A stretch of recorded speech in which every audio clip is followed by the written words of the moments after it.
పొద్దునంతా వర్షం లేదు ఏం లేదు. ఇప్పుడే టీ పెట్టిన, ఈవినింగ్ సడన్గా వర్షం స్టార్ట్ అయింది. బంగ్లాపైకి వెళ్దామని అనుకున్నా, వర్షం స్టార్ట్ అయింది. కొంచెం పెద్ద చినుకులు పడుతున్నాయి ఈరోజైతే. ఇంతకుముందే ఒక పావు గంట ముందు వర్షం పడ్డది, మళ్ళీ ఆగింది, ఇప్పుడు మళ్ళీ స్టార్ట్ అయింది. వర్షం చూడండి, ఇదైతే చాలా పెద్దగానే పడుతుంది.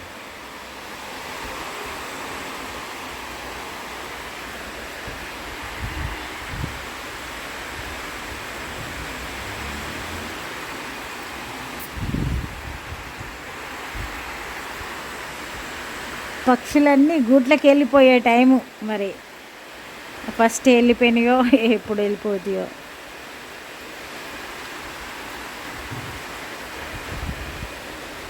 ఇంట్లోకి వెళ్దాం, బాగానే పడుతుంది. ఇవాళ అయితే వర్షం చాలానే పడుతుంది. ఇక సాయంత్రం స్టార్ట్ అయిన వర్షం తొందరగా అయిపోదు అని అంటారు పెద్దవాళ్ళు. ఇక అది నిజమేనేమో అనిపిస్తుంది. మరి ఇక ఏది ఎట్లా ఉన్నా మన వంట అయితే చేయాల్సిందే. ఇక వర్షం పడుతుంది కదా, చపాతీ చేస్తే బాగుంటుంది కదా అని వారు అడుగుతుండ్రు. ఇక సరే అని ఇక చపాతీ చేస్తున్నా.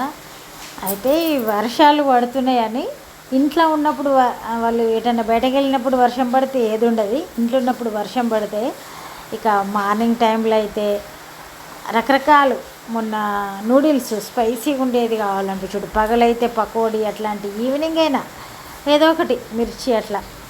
వాళ్ళకు రకరకాల ఆలోచనలు వస్తూ ఉంటాయి వర్షం పడితే. ఇప్పుడు చపాతీలు అంటే వెంటనే మరి చపాతీ చేస్తున్నా, దీనికైతే ఎగ్ కర్రీ ఏమంటే వేస్తున్నా. నేను చపాతీ చేస్తున్నా కాబట్టి ఇంకా తననే ఎగ్ కొట్టి అందులో వేయమంటే వేసిండ్రు. ఇక ఎక్కువ శాతం నాకు ఉపవాసాలు ఉన్న రోజు ఎగ్ ముట్టుడు అంటే కొంచెం నచ్చది, కాకపోతే ఆ రోజు కంపల్సరీ చేయాల్సి వస్తుంది. ఇంకా అయినా పర్వాలేదు, చేసుడే ఇంకా అంతే, చేసి మళ్ళీ హ్యాండ్ వాష్ చేసుకొని తింటా అంతే. సరే ఇక ఇప్పుడు చపాతీలు తర్వాత విత్ ఎగ్ కర్రీ చేస్తున్నా.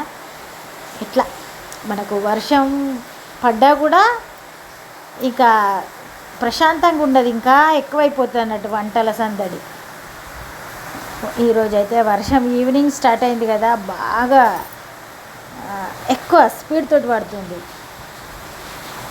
ఇక ఏం లేదు, ఎగ్ పొరటు అంటారు, ఎగ్ కొట్టి పోసుకోవడం అంటారు. చపాతీలకి ఇదైతే బాగుంటుంది. ఇక కొంచెం ఆయిల్ వేసి ఉల్లిగడ్డలు వేసిన తర్వాత ఇక దాంట్లో కొత్తిమీర, కరివేపాకు మనకి ఏది ఉంటుంది వేసుకోవచ్చు. అల్లం వెల్లుల్లి పేస్ట్ కూడా వేసిన తర్వాత ఇంకా ఉల్లిగడ్డలు కొంచెం ఫ్రై అయిన ఉప్పు, కారం, పసుపు వేసి ఎన్ని ఎగ్స్ కావాలంటుంటే అన్నీ వేయచ్చు. వీళ్ళైతే 2-3 వేయమన్నారు, 2 కావచ్చు, 2 వేసిన.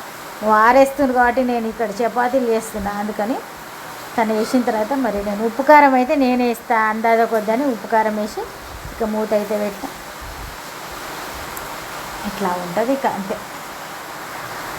ఇక వర్షం పడుతుందంటే మనకు కొంచెం వంటలో కూడా